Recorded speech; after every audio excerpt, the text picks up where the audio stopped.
des accords régionaux et bilatéraux, on pense à ces questions notamment pour les pays insulaires et des dispositifs qui existent déjà, par exemple le Pacific Access Category qui existe pour les travailleurs migrants entre les pays insulaires.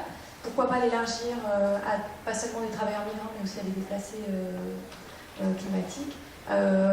Favoriser la libre circulation avec des visas, etc. On peut imaginer toute une série de choses. Ça aurait un avantage, c'est-à-dire que ces pays, souvent, ils ont une même culture et peuvent peut-être plus facilement s'entendre et s'entendre notamment sur la circulation des populations. Sur la circulation, oui, donc la libre circulation aujourd'hui, très peu de personnes en parlent. Pourtant, on peut, à mon avis, la repenser aujourd'hui sur ces thématiques de migration climatique.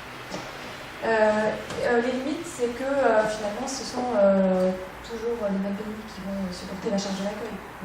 Donc, comment penser là aussi la péréquation, un système de péréquation, de financement international, de responsabilité historique aux effets des changements climatiques dans un contexte où on ferait des accords bilatéraux. Enfin, je terminais sur finalement ces défis. L'ensemble de ces propositions de protection, elles butent sur trois logiques très différentes.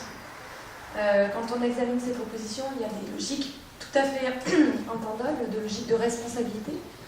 On a une part de responsabilité, donc on offre une protection. Il y a une logique de solidarité, d'assistance. Et il y a une logique aussi, il ne faut pas se leurrer, de sécurité. Il y a de plus en plus un discours sécuritaire autour de ces questions de conflits, de migration.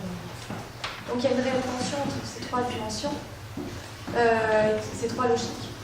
Donc comment arriver à concilier ces trois logiques. Et autour de ces pistes de protection, il y a également une différence entre l'idéalisme de ce qu'on pourrait, le devoir être, et le pragmatisme, le réalisme politique, de ce qu'on peut concrètement mettre en place très vite pour ces populations.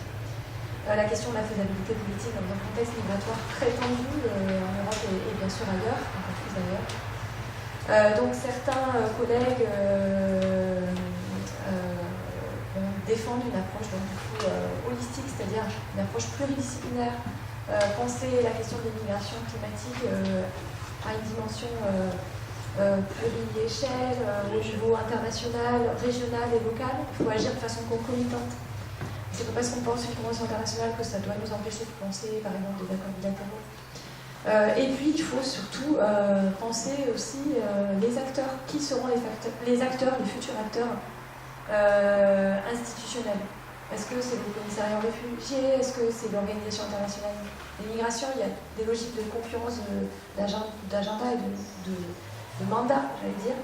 On voit que le cadre institutionnel qui peut potentiellement réguler ces questions-là est extrêmement fragmenté, puisque finalement, ça fait appel à des questions de droits de l'homme, des questions de migration, d'environnement, de prévention des catastrophes, des questions humanitaires.